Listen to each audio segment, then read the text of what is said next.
Pam Bondi sat at the table, her hands folded in her lap, as Judge Graham carefully examined the documents.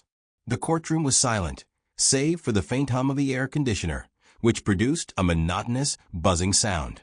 The light in the room was harsh, unforgiving, as if justice itself was about to be delivered. She wasn't the defendant. She wasn't a witness. But today's session was special. She had been called as a lawyer hired by a family challenging the city council's decision to ban religious symbols in public institutions. It was an ordinary case, another fight for religious freedom she had fought many times before. But something was off. Judge Graham, a tall man with neatly trimmed gray hair, looked up and slowly removed his glasses. "Ms. Bondi," his voice was low, almost friendly, but there was a hidden edge to it. "I've noticed that you're not wearing a religious symbol." Pam was surprised. She hadn't expected such a comment. "It's my personal choice, Your Honor," she replied calmly. The judge tilted his head, as if considering her from a different angle. "You're a lawyer defending Christian values, aren't you?" Pam felt something unpleasant stir in her stomach. She was used to difficult situations, but this was different. "I defend the rights of citizens according to the Constitution," she replied, keeping her composure. "Then why aren't you wearing a cross?" Judge Graham interrupted. A quiet murmur passed through the room. Some people found the judge's question inappropriate, while others in the audience nodded approvingly. Pam gritted her teeth. This wasn't just a court. This was something more. "I don't believe my appearance defines my ability to defend my client's rights." The judge held a long pause before leaning forward. "Ms. Bondi, I believe you should wear a cross in the courtroom." The silence in the room became almost tangible. Pam inhaled slowly. "Your Honor, am I to understand that you are ordering me to wear a religious symbol?" Graham didn't blink. "You represent the interests of people who are fighting for the right to openly declare their faith. Why aren't you doing the same?" Pam realized she had walked into a trap. If she refused, it would appear as a betrayal of the very cause she was defending.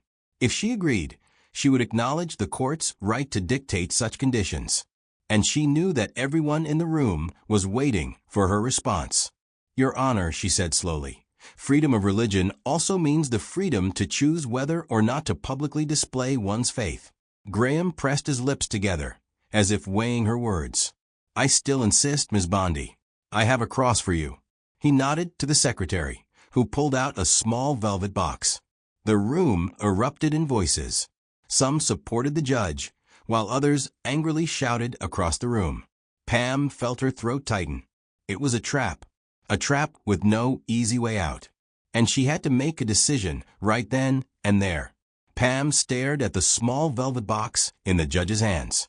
The cross was small, simple, without any embellishments. It looked like an ordinary piece of jewelry, but its significance was much deeper. She could feel the pressure in the room becoming almost unbearable. Judge Graham watched her with a cold expression. His eyes didn't stray, as if he were waiting for her to say or do something. The audience was on edge. Some checked their watches, others whispered among themselves. This was no longer just a matter of religion. It had become a matter of personal dignity.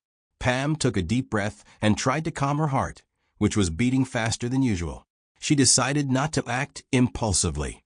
This was not just a situation that required an immediate reaction. This was a strategy. And if she wanted to win this battle, she had to think not only about today, but also about how this decision would impact her future. "Your Honor," she said, her gaze lingering on the cross for a moment, "I respect your opinion, but I cannot accept this order. You cannot dictate to me how to display my faith." The judge shrugged, and his voice took on a patronizing tone. "Remember, Ms. Bondi, every action in this courtroom has consequences. You are here to defend the rights of others, and all I'm asking is that you demonstrate your faith. Is that too much to ask?" Remembering how important her words were, Pam decided to keep herself composed and not let her emotions take over. "Your Honor, I do not deny that religion holds significant importance for many people. However, I firmly believe that my personal faith is a matter that belongs only to me. It seems that you are trying to make this a public matter, and I cannot agree to such an intrusion into my private life." The judge frowned, his gaze sharpening, but he didn't rush to respond. The room fell silent, as if everyone was waiting for what would come next. "Are you a true lawyer, or just another person trying to avoid taking responsibility for their stance?" he asked sharply. Pam felt her heart race. Her fingers trembled, but she composed herself. "I am not avoiding responsibility," she said calmly.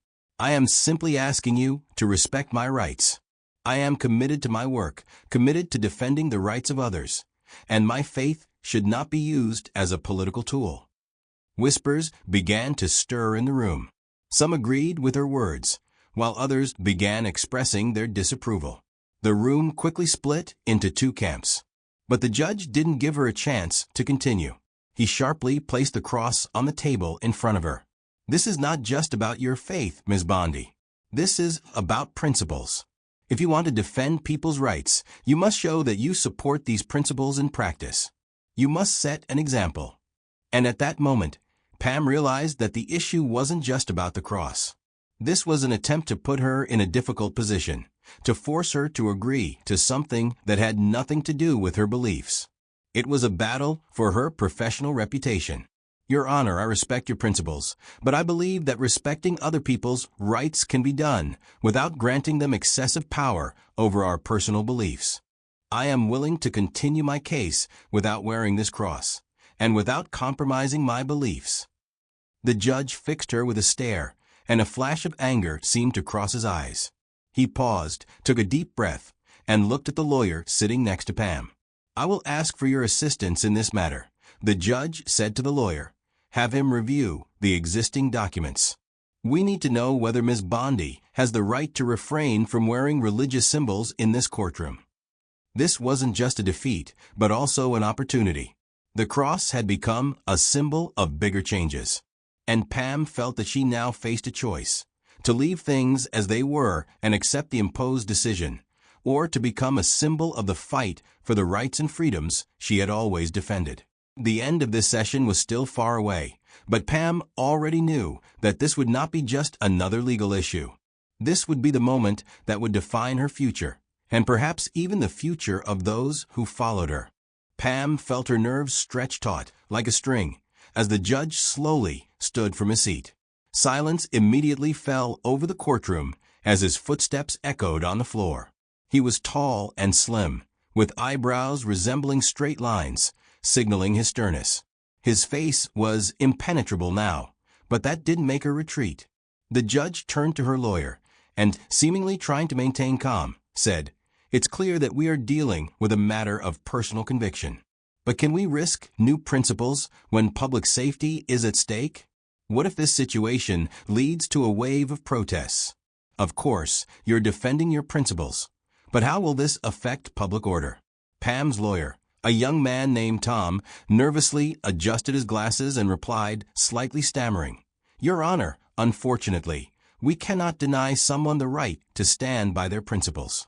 The Constitution guarantees freedom of religion, and even in this case, we cannot restrict that right based on hypothetical risks that have not been proven." Whispers began in the courtroom. Some people appeared irritated, while others listened attentively. The idea of religious freedom was important to many present, but the question now went deeper. Were they ready to support someone's personal convictions if it could threaten public order? Judge Graham resumed his position at the table, looking at the papers before him. "I have no doubt that you mean well for your client. But we must consider that not everyone in this room shares your beliefs," he said, looking at Pam. "Your refusal to wear this cross cannot just be a personal choice. We need to resolve this now, as what starts as a simple matter could have more serious consequences in the future." Pam felt her heart race. This wasn't just a legal dispute. It was a battle for freedom, for the right to be herself without compromise. She looked at the judge, his gaze, and her lawyer, who seemed to have only 3 seconds to think before giving his response. "If you insist on your position," the judge continued, raising his eyebrows slightly, "we will need to postpone the hearing and refer the matter to higher authorities for a more thorough review. However, this would mean that for the duration of the process, you cannot participate in the hearings." Pam panicked for a moment, but quickly pulled herself together. She knew this couldn't be the end. Her rights were clear, and they were on her side. She looked at her lawyer Tom, and he understood that action was needed swiftly. Your Honor, we will not shy away from this issue. We believe that it's not just about the cross. It's about the right of every person to have their convictions. And if we force someone to abandon their principles, we undermine the foundation of our society.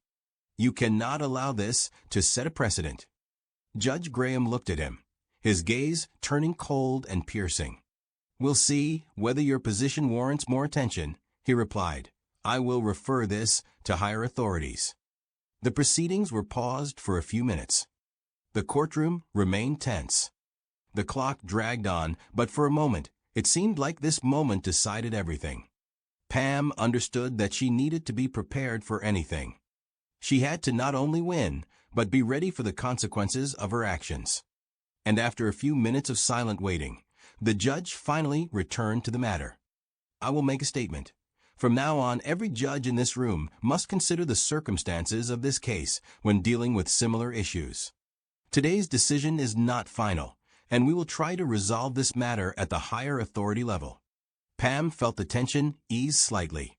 This wasn't a verdict yet, but she understood clearly. This case had become the beginning of something bigger. And now her convictions were not only her personal struggle, but also an important message for others who were ready to defend their right to choose. The memory of how the judge, without giving a verdict, left the courtroom still haunted her. Everyone present in the courtroom felt that this was not just a random dispute, but an important issue that could change the rules of the game for all of us. Graham was known for his impartiality, but in this case, even he couldn't find a clear line between where personal convictions began and where commonly accepted norms ended. The trial resumed a few days later. Pam returned to the courtroom, and it was the same day the judge was to deliver the final decision. Her lawyer, Tom, looked even more serious than during the previous session. He had spent hours reviewing all possible precedents, trying to find even one argument that might convince the judge. When Judge Graham reappeared at his seat, the courtroom was completely silent. No sound could be heard. Everyone sat as if they felt that, in just a few moments, the very foundation of their beliefs might be called into question. The elderly people sitting in the room were particularly attentive to every word, every gesture. They had grown up at a time when such questions were not just legal matters, but cultural ones. I won't keep you long, the judge began, his voice firm but likely tinged with some uncertainty. After discussing this issue with several other judges and consulting with lawyers, I have come to the conclusion that we must make a very serious decision. The silence in the room deepened. Everyone felt the weight of the moment. We must understand whether it is worth limiting the rights of individuals for the sake of the collective good. In this case, we are not dealing with some abstract right, but with a real situation that affects not only the plaintiff, but also all communities where such issues may arise in the future. Tom stood up, trying to be ready for any turn of events. Your Honor, we ask you to refer to the fundamentals of the Constitution, which guarantee not only freedom of speech and religion, but also the right for every citizen to maintain their principles without fear of punishment or condemnation. Your Honor, we are dealing with a fundamental right that, as a nation, we cannot violate. Judge Graham paused, looking at all sides of the case. Only now did his face reveal itself, not just as a judge, but as a person who had to make a decision on a case that had no simple resolution. It is true, he finally said. The Constitution guarantees these rights, but can we uphold them if they become a source of potential threat to the stability of society? This is a difficult question, and I understand that it is hard to hear, but we must find a compromise that can satisfy both your rights and the safety of society as a whole. And then, after a few more minutes of silence, he announced, the case will be referred to the appellate court for further review. This is a decision that requires the attention of higher judicial authorities, as it has far-reaching consequences for our legal system. I will defer the final decision, and a new session will be convened shortly to determine the next steps. Once again, the courtroom fell silent. This decision, without a doubt, had become more important than just the personal convictions of each party involved in the case. It defined how society evaluates its moral compass in the face of a conflict between individual rights and collective safety. Pam felt her shoulders relax. This wasn't a victory yet, but she was heading in the right direction. The judicial system, with its complexity and multifaceted nature, had shown how difficult it could be to make decisions regarding the rights and freedoms of each of us. And even if she still had to fight, she understood one thing. She was not alone in this struggle. Time dragged on relentlessly, and the month that had passed since the previous session felt like a whole century. Everyone was waiting for the new hearing of the case. Meanwhile, there was nothing in the courtroom that could indicate the outcome. It was just another day for the judges, lawyers, and ordinary citizens caught in the harsh grip of the law. The courtroom was silent. It was the usual start to the day. Everyone was preparing their documents, checking their notes. However, the atmosphere was different. Everyone knew that this wouldn't just be another case. It was a matter of trust in the judicial system, a question of morality, laws, and their application. Judge Graham, who disliked public speaking and had never been the subject of discussion, now stood at the forefront. His decision remained uncertain, but his face expressed determination. Pam, standing next to her lawyer Tom, felt her heart beat faster. She understood that even if the decision today wasn't in her favor, the fight for her rights wouldn't end. Tom, her lawyer, was attentive and composed, as always. He had already spoken several times with other lawyers, discussing possible outcomes, and with each conversation, his confidence grew. He knew that the case was on the edge of a legal and moral abyss, where following the letter of the law was not enough. Your Honor, he began when the judge asked for closing statements. We stand on the brink of an important decision. What we're discussing here is not just a matter of human rights. It's about how we want to build our society. We must place not only strict laws, but also the values that preserve our dignity and our community at the forefront. Tom paused, giving the judge a moment to reflect. Everyone in the room listened attentively, but there was a tension in the air, like after a storm, when everyone knows that something significant is about to happen. Judge Graham remained silent for a long time. Every movement he made seemed weighted. He looked at the faces of all the participants, and, it seemed, found support or doubt in their gazes. Your Honor, the defendant's representative spoke up. We believe that there is no basis for overturning established norms in this case.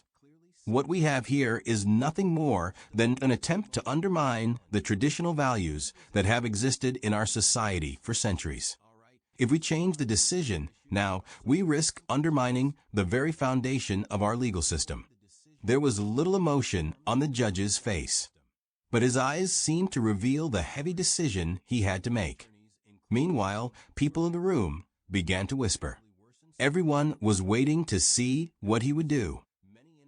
For the elderly, who had grown up in times when laws seemed not just commands but the foundation of stability and order, this was an important issue.